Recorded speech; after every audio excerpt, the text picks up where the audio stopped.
engineer and geologist here in Tulsa, Oklahoma. Been here about I don't know, 30 years or so. So not didn't go to high school here, so I can't actually say I'm from here. That's what everybody seems to want to know. But anyway, we're going to talk today about uh, idle, orphan, marginal, well plugging, and some of those things, and try to get into some history of the kind of the Tulsa area and eastern Oklahoma. I will say that what I will be doing um, after the presentation, probably this evening, I'll go ahead and post this to my LinkedIn profile. So if you're not connected with me on LinkedIn, I encourage you to, please, make me a connection, and you can see that. I'll also say that I did a webinar yesterday with Susan Nash and AAPG, and posted that webinar out yesterday. So if you're interested in this one, that one may be of interest as well. So I'm going to go ahead and start the official slides, and can you still hear me and see everything okay? I can. Is the audience seeing everything? Okay, great. Well, we will proceed. So again, my name's Dan Arthur. I'm the president, chief engineer of ALL Consulting, a company I started here in Tulsa about 25 years ago. My office is, kind of over by Council Oak, very close to Ray Sorensen. I saw that he was on here. I've also got a couple of project development companies where I'm doing things with well plugins and carbon credits and all that. One Ton Capital and Dynavert Holdings. My partner in Dynavert is Greg Wallace out of Tulsa, Oklahoma as well, and then also doing some stuff with a well plugging company out of Appalachia, CSR Services, and a methane monitoring company here in Tulsa, True Methane Technologies, part of Eagle Environmental Services. Moreover, I'm also the current president-elect of the Division of Environmental Geosciences with AAPG. So if you're not a member of the DEG, I encourage you to do so. We're looking for people that can help us get the newsletter for DEG kind of moving again. It hasn't done much in the last few years, so hopefully we'll get that going. The other thing I wanted to just announce and make a reminder that you already heard a little bit about, but February 18th and 19th, we're going to do our third annual Orphan, Abandon, Idle, and Marginal Well conference, and it'll be here in Tulsa. It's going to be a 2-day conference, and we'll have a technical session and a business session where we'll talk about well plugging and wells and different types of well plugging materials and methane monitoring and all that, all sorts of different things. And then we're going to have a business side on, funding for plugging wells, doing site restoration, really kind of helping with all the different things associated with that, including carbon credits and all of that. We will also, in addition to the 2-day workshop, we'll do a 1-day methane monitoring training workshop that I'll do along with Amanda Veazey, who is the vice president of the DEG. And then on that Friday, the 21st, we're going to do an in-field workshop at a property that I own down in near Hectorville, Oklahoma. And we're going to have a number of companies that have methane monitoring equipment that are going to come out and test and do examples. So we'll get to see, real life estimates. And I have a picture of the well that I have on my property that we'll get to look at. So it should be, I'd say, a really good time. The first year we did it, we had about 150 people. Last year we had over 200. We're expecting something like 350, 400 people this coming year, and it should be a really great opportunity for Tulsa. So let's move on to the presentation. and I'm sure that many of you are going to know the stuff I'm going to talk about, but maybe we'll have some surprises, at least for a few. But if you look back, 1922, we had 275,000 producing wells in America, from a variety of different places. By that time, Tulsa was the new oil capital of the world. But you also had, places in California, like the picture below, where, development right on the beach in areas, Long Beach and LA and all that. You had companies like the Ohio Oil Company that was really making a big difference, and others like Standard Oil Company. And I threw this article here, a little bit of a joke, but it's a oil well in New Jersey, and this is one of those things where someone raised a bunch of money for investors because they found oil in New Jersey and turned out to be fake. But anyway, that's it's oil patch, and you got to be wary of everything. And go ahead. Sorry. Do you want to go into presentation mode? That's what I have it in. Oh, okay. That's not the window we're seeing. Okay. Display.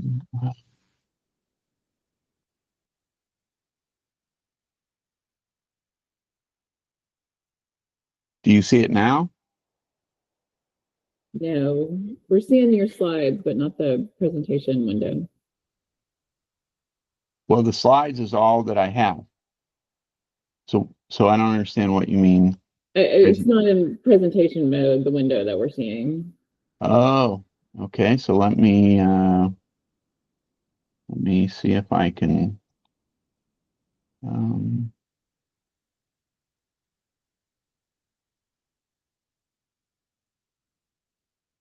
hmm,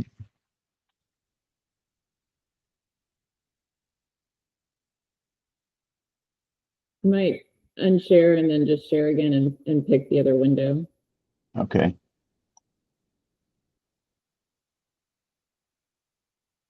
Okay. So now I am not sharing. So you can't see anything now, right? Yeah. Right now we just see you. Okay. So window. Pick this and share. So can you see just my slide deck now? We see your slide deck, but again, the normal Right. view, not the presentation view. Okay, there you go. So now, so now do you see it in presentation view? No, we're still seeing your normal PowerPoint. Huh? You might stop sharing now and then share and then select the presentation window. Yeah. Sorry, everyone. We really could do this in practice.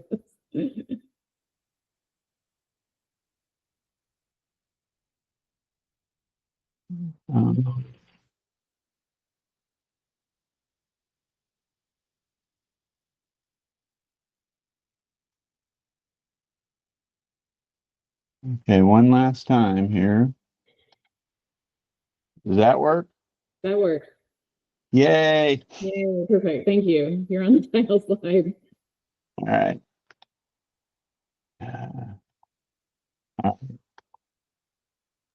So moving on. So as we look at some of this history stuff, especially here in Oklahoma, we can see what things used to be like, where things were. What I'll remind everyone to think about in this is that when the Drake well was drilled, we had less than a billion people on the planet, and today we have over 8 billion. So what we've seen in a lot of these areas all around, not only Tulsa or Oklahoma, but throughout the world, is we've seen urbanization over and around oil fields where there were nobody, and we didn't have here in Oklahoma, we didn't have a lot of these man-made dams that we have now. And the landscape was a lot different, a lot more accepting. We had houses, where workers would build and so forth, but lots of different things. We had, wooden tanks or storage of oil in ponds and all sorts of different things. So it's changed a little bit. But here in Tulsa, our first well was the Sioux Bland well, drilled in 1901. That kind of sparked the Glenpool oil field, which was, I'd say, a positive thing here for Oklahoma. We're going to talk about the Sioux Bland here a little bit more, but between the Sioux Bland and the Ida Glen, just thinking about that development with, drilled and completed for the Sioux Bland 1901, mostly continuous, production, multiple casing strings set with no cement. It has a historic production over 1 million barrels of oil. I think it just stopped producing within the last 12 months, but it has been rather significant. It's over in Red Fork now, across the rail terminal from the depot, which is, if you haven't been there, it's a good thing to look at. But then that sparked, the Glenpool oil field, which was a big giant, and I think really turned Tulsa into the oil capital of the world. And from the Sioux Bland, this is again maybe a year and a half ago, but talked to the operator, still producing. These are my stepsons. I'm one of these odd dads that instead of going to all the sports stuff or whatever, we go look at old oil wells or whatever, and it's interesting, seeing some of these very old wells still producing. And you could see this elsewhere in Tulsa County and Osage County and other places where you see wells that have been producing for, over 100 years. It's very positive, and I think it's part of the story that we look at is, why do we have all these marginal wells and so forth? And these are resources that could be lost. So in the United States today, about 80% of the wells that exist are marginal as far as producers, but they only produce maybe 15 or 20% of the oil now that we've had the fracking boom, if you will, and unconventional development. It was certainly more than that before we had that onset of unconventionals, but still significant. And if you look at this in the local geology, this is again the Sioux Bland well on the left, and Middles, one of the wells over at Turkey Mountain. You can see Red Fork and some of the development there on this map, and the overall geology. And you all are probably pretty familiar with that, but this is pretty good stuff, and I think significant. And I'll also point out is if you look at some of the wells in this area, there were multiple formations that produced oil, and I'd say there's still a lot of producible oil, especially in the city of Tulsa, because as Ray will note, is the city outlawed oil and gas drilling and production within city limits at one point. So I want to talk a little bit about Turkey Mountain, just because it's right there. It's significant, but it's I would say it gives a good example, and I will say I'm borrowing information and help that Ray gave me on this, but there's a lot of good stuff. This some of the old maps that are out there, and information, and just really good stuff. But the first drilling attempts out there predated statehood. While most of the aggressive drilling was kind of 1910s, 1920s, most of the wells were drilled to less than 2,500 feet with cable tool. Casings were typically not cemented in the open boreholes until really later in the development time frames of stuff. Because you wanted, if the well stopped producing or you hit a dry hole, you wanted to be able to take the casing out and use it on another well. Most of the wells predated World War II, and all the wells at Turkey Mountain Urban Wilderness now are abandoned. And within the urban area, there was around 100 wells there in that environment. You could see some in the river, even from some of the old maps, at least that had some of that documentation. But you can also see some of the stuff on the east side of the river.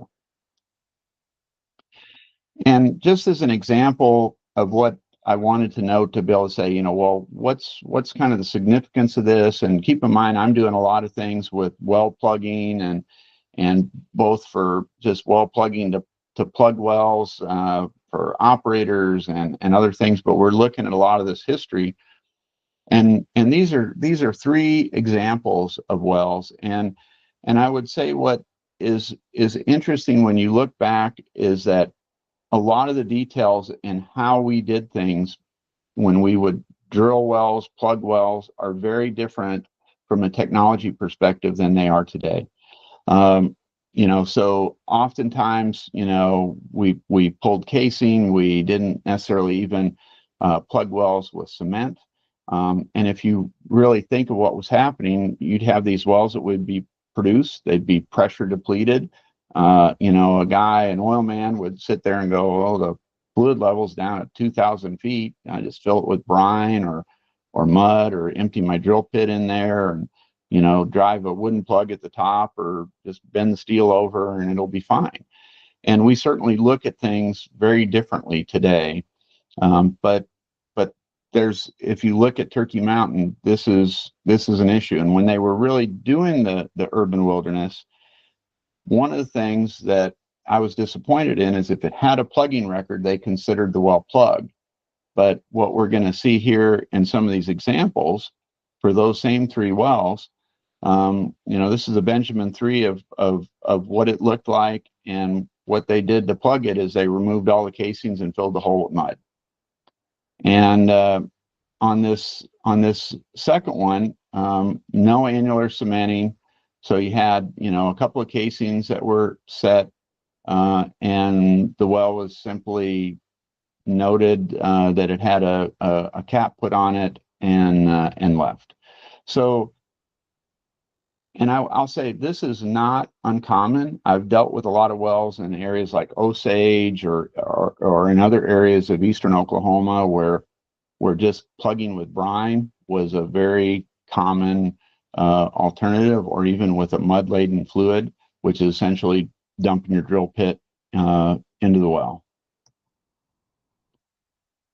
The other thing that I've looked at quite a bit, and I'm sure probably all of you have as well, is one of the things I deal with now is we have a lot of these old maps and historic information, and we've got data management systems that states, federal government utilize across the country and outside of the United States too. But with the increase in human population, urbanization, and so forth, trying to make the assumption that when these dots here get digitized, that they're actually accurate is a pretty tough one to deal with. And what we've seen in developers is that they'll look at this dot and say, okay, it's not going to be under this building that I'm gonna build, and so I don't have to worry about it. And then later they find out it is, and gas leaks in their building, and the building blows up, or a house blows up, or something like that. And so it's just of extreme importance of when we look at this that we realize where the data came from, and some of the mapping accuracy of the past was not the best. And you can see this from Tulsa's physical environment. We got red dots, or even some of these other ones. They're close, but they're certainly not always very perfect, especially when they would be digitized into, say, a state or other kind of database. The other thing that we have to deal with, and I'm going to show you a few examples, but when we go to deal with some of these wells and site restorations, is we've got to deal with, with what's happened over time. And I've seen too many times when people go to say plug old wells, they tend to think that the components of that well, the casing, the cement, are going to be just like they were when the well was drilled, or how it should be now. And that's honestly never the case.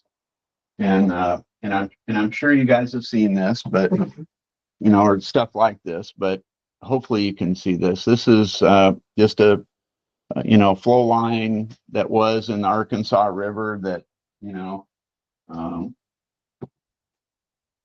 that I've now made kind of part of what I have. But you can see some big things here, and that could make plugging a challenge. And more so, this is why we have a lot of old wells that were simply top plugged, and that isn't the best thing that we could do. So this is a well on my property. I just call it the Dan well, but and this is a photograph of using an OGI camera. And what you could see is that at this particular well, it's got several hundred PSI on the wellhead, or what's left of the wellhead. I've got gas migrating through the soils for a radius of 20 or so feet. Every fitting, valve, everything on the well leaks, and it's an issue. And when you look at parts of Muskogee County on the Muskogee Creek Indian lands, it's this is not uncommon, and I've seen several that are like this. And at this point right now, I will say that there are project developers that are looking at this area to plug wells for carbon credits because of this and the impact that they can make by doing that. So one of the things I find of interest, and I'm trying to get through these pretty quick, but if you look back historically, the Cuyahoga River in Ohio caught on fire in the 70s, and that was what sparked the formation of the U.S. Environmental Protection Agency, and first the Clean Water Act, and then the Safe Drinking Water Act, and then not until about 1980 did they amend the Safe Drinking Water Act to include the Underground Injection Control Program, which was the first definition of what was termed and is termed now an underground source of drinking water. So this is when EPA got involved, and really starting with injection wells, but it's used now for oil and gas wells, in looking at constructing wells, plugging them, operating them, so that the wells are built and constructed so that we're not going to negatively impact fresh water. And really, for a good bit of time, a lot of produced water associated with oil and gas production was simply disposed of, or it was disposed of in pits, like is seen here in this 1971 publication from Tulsa's Physical Environment. And if you haven't ever seen that publication, I highly recommend that you do, because there's some really great stuff. And I thought it was really significant that even well before EPA was formed, we had geologists and technical people that were really looking at what are the environmental impacts to surface water and groundwater and so forth, that is happening because of how we're doing these actions on oil and gas development.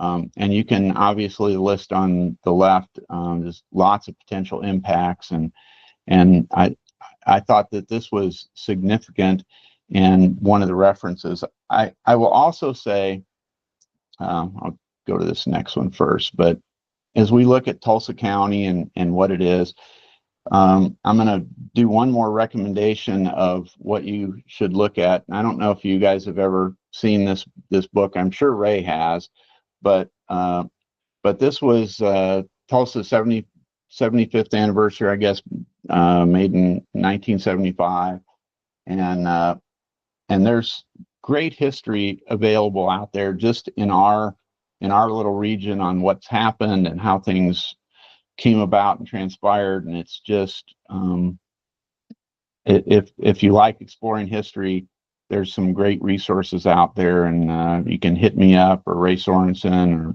or probably some others. So when we look at Tulsa County, I've done one interview with News Channel 8 at looking at wells in the Arkansas River, considering what's developed in the gathering place. But if we just look at some of what this has happened, we've got this Wilson Middle School where there was a gas well that had to be plugged there. Over towards Sand Springs, we had a house moved off of a location and a blowout. We've got multiple wells in the river that probably not a really great thing for us, but I will say that Tulsa also has a lot of man-made lakes. We are no longer the flood, the most flood-prone city in America, but those lakes have a multitude of old unplugged wells under the water line that also can go back and forth on sometimes purging oil and brine into our freshwater lakes. So it's that itself is a challenge, but you can see several in the river.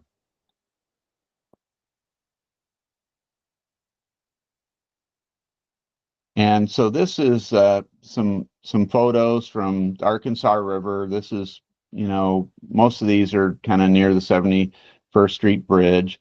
But this is former city councilor Jamie Fowler, was a friend of mine. We went out and when you look at this out in the Arkansas River, you can see lots of flow lines, old wells.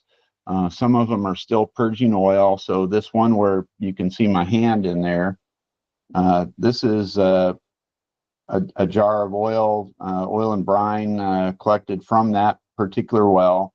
So it's real. I have a lot of people that don't tend to want to believe me, but I think you guys can. But many of the old wells are bubbling methane. The other thing I've seen from out there is that, and I've talked to the Corporation Commission about this too, and they've seen similar things. But one of the things I've seen out in the river is where I would come up to a well site and expect to see one well, I'll see 3 or 4 or 5 that are all bubbling methane, and it surprised me at first. But in looking into this more historically, what you see is that may be recorded as one well, but it's actually multiple wells. And the operator or driller or oil man or whatever you wanted to call it would drill multiple boreholes to different depths to target different formations for production. Since they had things out there at the time, that's kind of what they did. But there's also just a massive amount of flow lines out there. And some of them will register for me on with natural occurring radioactive material, TENORM in it. But there's also a lot of just natural oil seeps and seeps from around the old refinery. But if you look at some of the historic pictures, when the refinery first started going there, they were storing oil in pits. So it's not the steel tanks and everything that we have now. So in that area, the idea of just in the Tulsa area, some of the postcards that got sent out east when we were looking for workers would show things like this picture on the bottom right, where you got this drill rig out there, Derek, and a pond of oil. And it was kind of a funny thing. A lot of the guys from the Northeast that would come down here to find jobs to be an oil man, they thought that they just had to wander around and look for these ponds of oil that occurred naturally. So it is very different in how how things were in actuality versus what was happening. And the center picture, I think probably everybody is aware of this. When we had, like in the Glen Pool, we had all these large wooden tanks, and we can get some lightning strikes here in northeast Oklahoma, and they'd hit those, and you'd have these massive fires, and you can imagine the issues that occurred from that.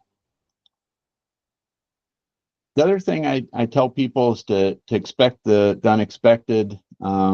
So this is, so if you don't know Ray Sorensen, his dad worked for the Tulsa World, and so he's very big on collecting a lot of these old articles. But this is a well from Hennessy, Oklahoma, 1966, an abandoned well. So it's a dry hole drilled about 2,300 feet, unexpectedly exploded with flame shooting up 100 feet in the air. It was essentially drilled 45 years before this. What caused the problem? Well, we did some looking at this, and keep in mind, in the 20s and before, we didn't have the geophysical logs that we have now. We didn't have 3D seismic. We didn't have so much of this. And just as I've had my geologists look into this, from what we can tell, if they would have drilled about another 20 feet, they would have hit a good well, but they gave up because they thought that they were where they were supposed to be. So I'm not exactly sure what happened, but sometimes these old abandoned open boreholes that are non-documented and so forth can create a problem. This is another one I showed on that earlier map. 1954, near was Eisenhower School, now Wilson Middle School, and they built a school and multiple houses atop an old gas field that was developed between 1911 and 1930. And most of the wells were plugged and abandoned with a mud-laden fluid. And at the time, Mr. Miller dug down under his house about 2 feet and found an old gas well, and ultimately it was plugged, but it's interesting to look at the stories and stuff that we might not necessarily expect, because just this house is just not that far from where I live here, but it's this stuff is real. And so that's really my presentation. I was trying to be as quick as I can, but this is me. This is my contact information. If you'd like to get in touch with me, I encourage you to do so. And I'm happy to take any questions. Thank you, Dan. That was really interesting. Does anybody in the audience have a question?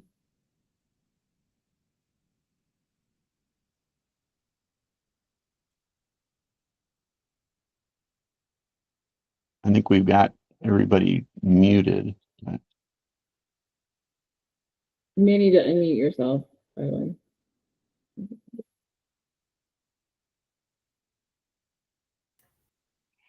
Yeah, this is Ray Sorensen. Hey, Ray. Appreciate your comments. I would make one correction. It was my father-in-law, not my father, that was sorry about a long-term reporter for the Tulsa Tribune, and I've spent the last couple of years trying to go through and find things that he wrote. But in the meantime, as I'm reading through old newspapers, I find things like these newspaper articles about houses finding oil wells underneath the house or whatever that there's no record of. But the work I did in Turkey Mountain is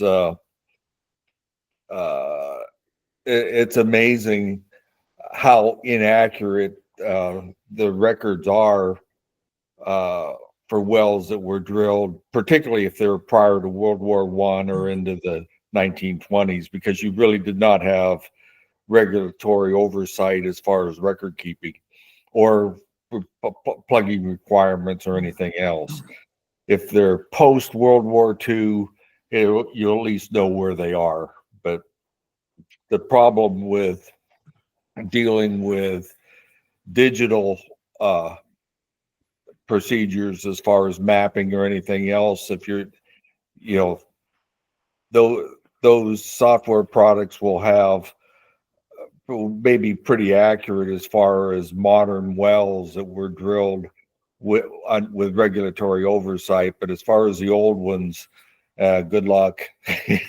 Well, the other thing, Ray, is we've also had multiple, changes in the land grid system over the last 120 years. So it, with what they do, it can be tough to find these guys. So, Fred, you had a question? Yes. How you doing, Dan? My Good. question is the requirements to plug an abandoned well. Is that the same for every state or for every region of EPA, or that will vary from location to location? So plugging requirements really vary, I would say, not only state by state, but it could be, you may have separate plugging requirements if you want to plug a well in the city of Los Angeles, for instance, or, so a city may have some additional requirements that you have to meet, or if you're on Indian lands, or if you're on federal lands, or there's federal minerals involved, you may have to deal with the Department of Interior or something like that. And in reality, if you think about this, how and why that was set up is why we have all these, like the Oklahoma Corporation Commission and the Texas Railroad Commission, all that. All the states are different. You want to plug a well in Appalachia versus, North Texas. The geology is different. It's just very different. And even in a state like Texas, it's so big. So, you've got all these regional offices and so forth, and there could be changes whether you're plugging a well in Galveston versus, West Texas somewhere. Okay. Thank you. Any other questions? Yeah, we've got another one. Steve? Go ahead, Steve. Unmute yourself.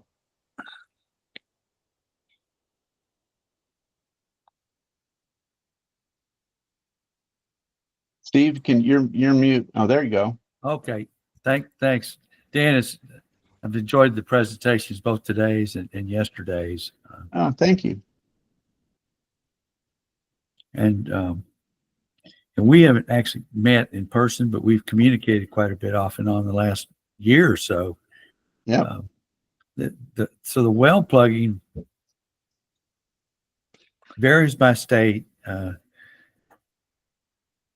far as the requirements go, now these examples that you've given us where there's no record of the well, or if the well presumably had been plugged, but in essence wasn't effectively plugged. So the landowner and the state are both exposed. Is that correct?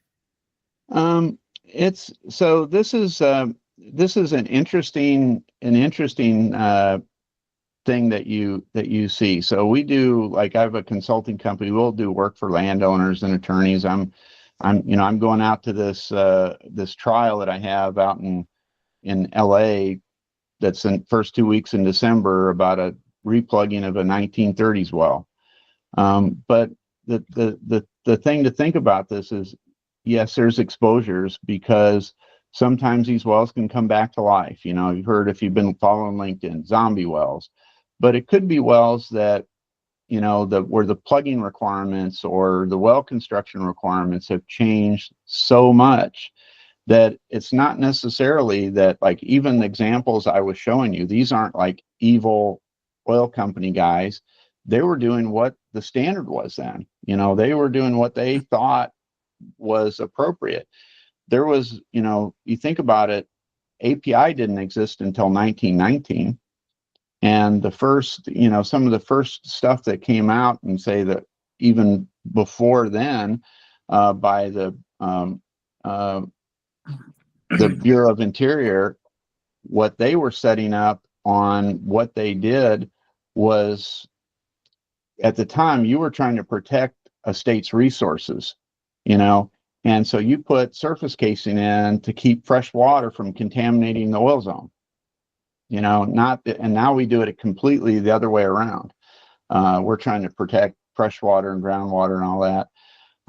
But when you look at a lot of that stuff from, you know, like the example I was given, if you have no regulations, there's no industry standard, you're sitting on a well that you're about to walk away from and the fluid levels down at 2,000 feet, what risk do you think it's actually going to cause?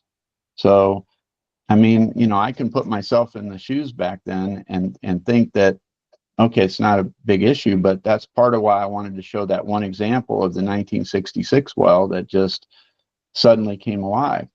The other thing that we're seeing now, if you look at places like West Texas, is we're having, you know, and I mentioned this yesterday, a water crisis. So, you know, lots of unconventional development. They've got about over 8 billion barrels of water to get rid of on an annual basis. So lots of injection, lots of other things going on.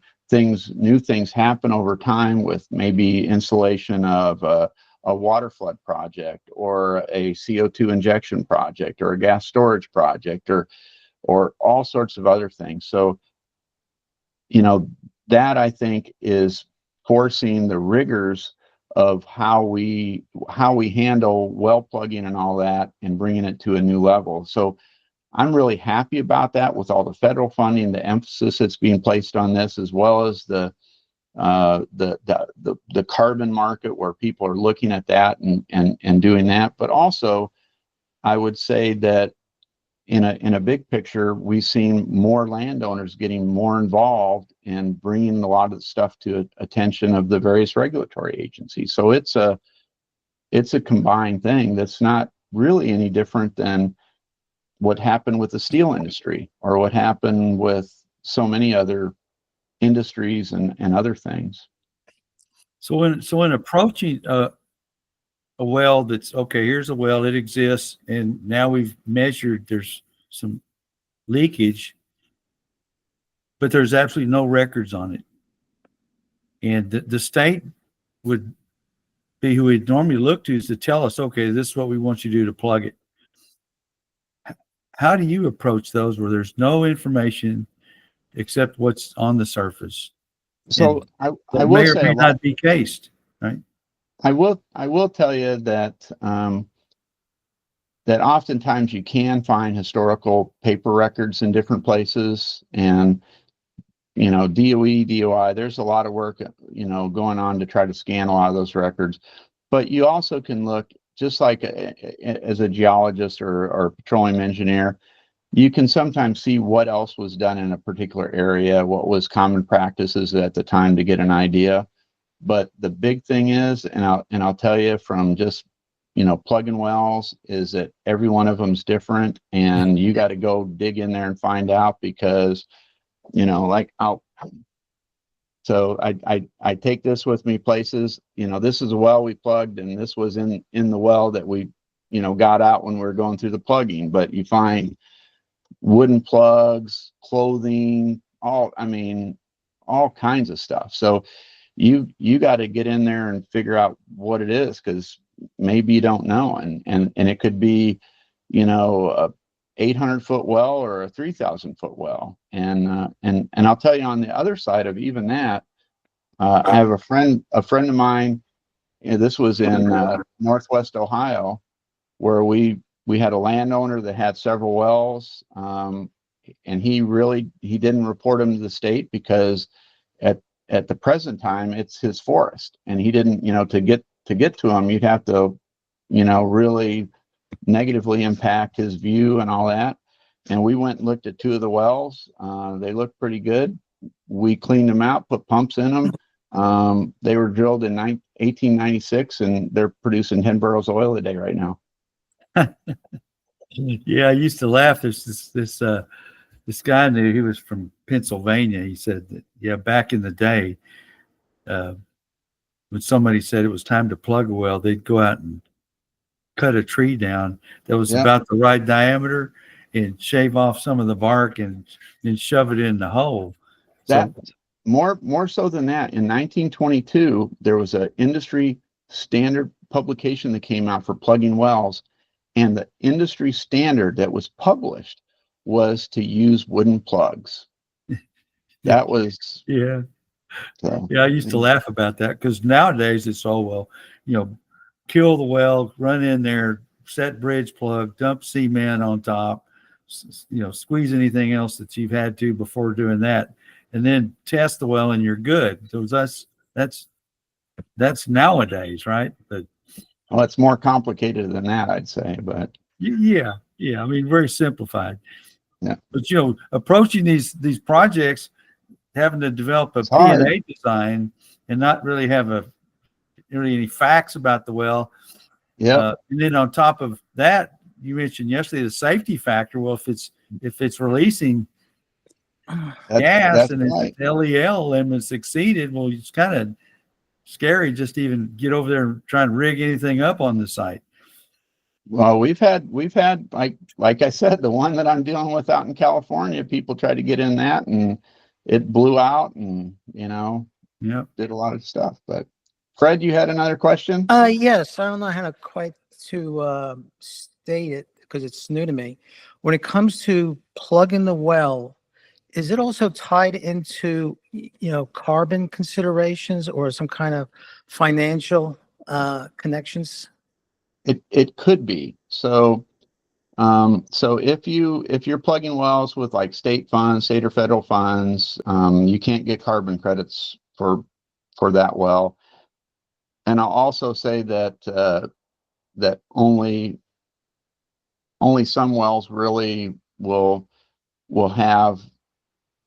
say qualify for carbon credits. So it's mostly a methane. So if it's just an oil well that's dead and has no gas emissions, right, there's really no credits there. But that has to be done by a project developer, and you got to work through some sort of protocol on how you do that. But you can do well plugging and monetizing that for carbon credits. So that's a lot of the work that I'm doing.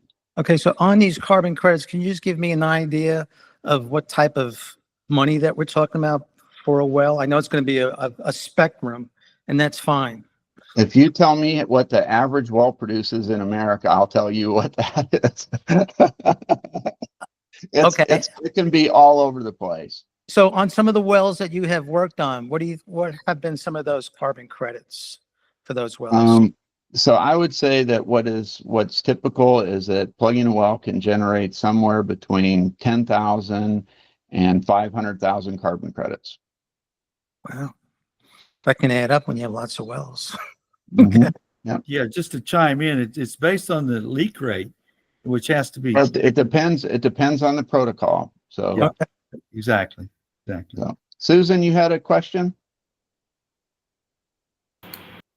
Yeah, so I'm really interested in a lot of people are talking about obviously this soil damage, soil remediation, and do you know of any protocols, or if that's a possibility that there could be carbon credits for cleaning up the soil? So actually, it's great timing that you asked that. So I had a call on specifically that this morning. Nice. So there's actually biodiversity credits. So some of the things that we're trying to do is even teaming with landowners on this. But if you go into an area, and some of these areas that have wells have a lot of impacts to soils and groundwater and areas where there maybe is endangered species and all that. So if you can clean those things up, address those, you can actually generate biodiversity credits, but you may also be able to generate other nature-based type credits, like by cleaning up areas that are salt damage. Like we did a large project in Leon County, Kansas, that was about a section, and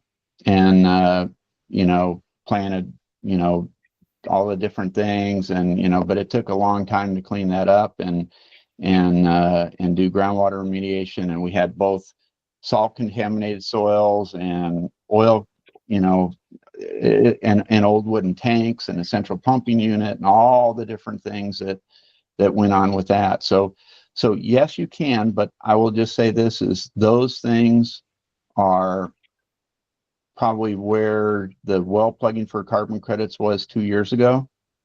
So it's developing, but what Well, we're thanks. It's seeing, super interesting. Like here in Norman, I remember when I was an undergraduate, I took an environmental science class, and I looked at saltwater spills near tanks at Hospital Lake, which was near Central Yep. State Hospital, and those were like drilled in the 40s, and they still had damage from saltwater spills, but it wasn't didn't penetrate the surface too far. So it just seems like that what you're talking about cleaning up the soil, biodiversity, getting some grass planted again and some trees, that could turn it into a carbon sink plus the biodiversity.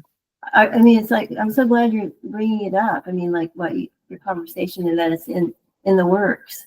It just seems like a great I'll say this is that what we tend to want to think and what's fact is two different things. So we kind of want to think that the oil is the worst thing, but it can be, through kind of bioremediation and that and bugs and all that. So a lot of the places that I went to where I've seen really old sites, the thing that is most consistent within that is not necessarily the oil, but the brine, because it never goes away. Mhm. You gotta do something with that, and that can be ongoingly impacting water and soils and plant growth and all those things. Thank you. So Jared, you had a question? Yeah, I did. Hey, thanks, Dan. I really appreciate it. Having been manager for the well mapping department at the Railroad Commission a few years ago, I was like, I really appreciated the complexity that you brought out in this and how that is. Oh. So one thing I'm seeing Susan on here. So one of the things I'm working is geothermal now, and Yes. and we passed that Senate Bill 1210 that allows for the repurposing of abandoned wells. So with some of the stuff you're seeing, do these wells actually have the integrity to be repurposed, or is there a lot more that would have to go into kind of restarting a well like that? So it really depends. So we've done work on some of the repurposing stuff and geothermal in Texas and Nevada and Utah and California. And if you look even Western Oklahoma, we deep, we've got, stuff. So one of the things that I helped with the University of Oklahoma was a shallow geothermal project that's really building heat for a school. And those are not too old wells, but still orphaned. So it really depends on the well and what you're doing and where you're going and all that kind of stuff. So, the issue with Texas is you look, around the Gulf Coast or different places, if you're going to be generating electricity, you're going deep. Yeah. And you're gonna need to develop, to develop new wells, because for a lot of the different things that they're doing there, you want to go to say 15 or 20,000 feet deep, and you want a 7-inch tubing string. Mhm. You know how many of those there are? Yeah. Zero. So, but a lot of the initial work that has been done in there is, taking wells that were plugged or whatever, to be able to do the research, to be able to gather data on some of those deeper reservoirs, go in and then maybe deepen them. We've done stuff in even in Western Louisiana, doing kind of exactly that, taking in some old unconventional wells with an operator and deepening those to see what was going on. But what I will say is, more so than even what you're doing with geothermal, is you got to think about, it's not just geothermal, geothermal for heat, geothermal for electricity. It's lithium, it's other rare earths. It's, can I convert these to a water well, say a P13 well in Texas, and then make sure my partial plugging is going to be good?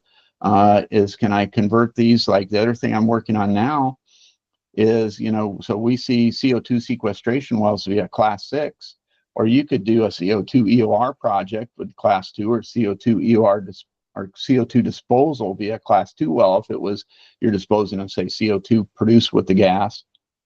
But what if you want to go take out bio waste, process it through a pyrolyzer, and generate biochar for the soils, and then take the bio oil that comes with it and inject it into an old Orphan well and convert it to a class 5 experimental well?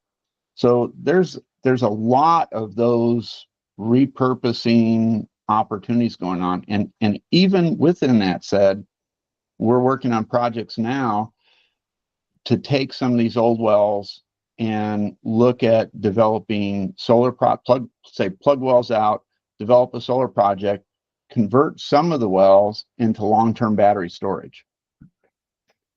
So because they're down in heat, and you can, you can convert a well into a battery.